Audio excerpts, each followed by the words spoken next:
നമസ്കാരം ജാനുവർത്തി. എല്ലാം ബാങ്കിലെ പ്രജാന്തല്ലേ ഇത്? ഇഞ്ഞെന്താ മോനെ രാവിലെ തന്നെ? നിങ്ങളെയും കേളപ്പാട്ടന്റെയും പെൻഷൻ കൊണ്ടു തരാൻ വന്നതാ ജാനുവർത്തി. എല്ലാ മോനെ ഞാൻ അങ്ങ് വരുവെല്ലാം ബാങ്കിൽ. ഇഞ്ഞെന്തിനാ ഇങ്ങ് പോന്നെ? നമ്മളെ സർക്കാരിന്റെ പുതിയ നയ പെൻഷനെല്ലാം വീട്ടിലെത്തിച്ചു കൊടുക്കണമെന്നാ. ഇതെന്താ അപ്പൊ നിങ്ങൾ ഇതൊന്നും അറിയില്ലേ? നന്നായിക്കും മോനെ.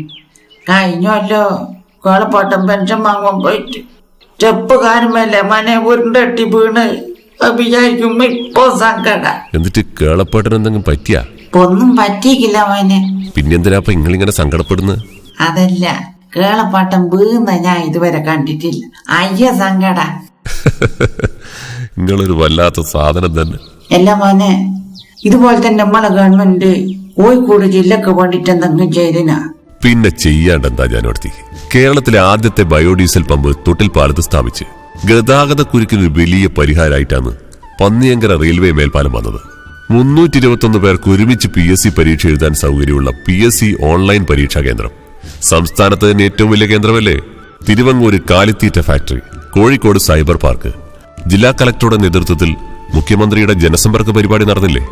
3 കോടി രൂപയാ ജാനുവർത്തി വിതരണം ചെയ്യപ്പെട്ടത്.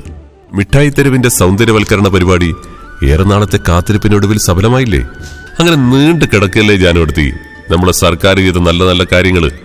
പിന്നെ ചെയ്ത കാര്യങ്ങളെല്ലാം പറയാൻ നിന്നാല് ഞാൻ ഇവിടെ തന്നെ നിൽക്കേണ്ടി വരും. ഇത്തിരിയും ചെറിയ സമയം കൊണ്ട് ഇത്തരക്കാരം കാര്യങ്ങൾ നമ്മളെ ജില്ലയിൽ ചെയ്തിരുന്ന് ഇനി പറഞ്ഞുതരല്ലേ ഞാൻ അറിയുന്നത്. അതുകൊണ്ടല്ലേ ജാനുവർത്തി ഞാൻ നിങ്ങളോട് പറഞ്ഞാൽ നിങ്ങൾ ഇത് പഞ്ചായത്ത് മുഴുവൻ എത്തിക്കുന്ന എനിക്ക് അറിഞ്ഞൂടെ? പഞ്ചായത്താക്കണ്ട മോനെ, ഈ ജില്ലയിൽ എത്തിക്കേണ്ട കാര്യം ഞാൻ ഏറ്റ്. കേരള സർക്കാരിന്റെ വിവര പൊതുജന സമ്പർക്ക വകുപ്പിനു വേണ്ടി ജില്ലാ ഇൻഫർമേഷൻ ഓഫീസ്, കോഴിക്കോട്.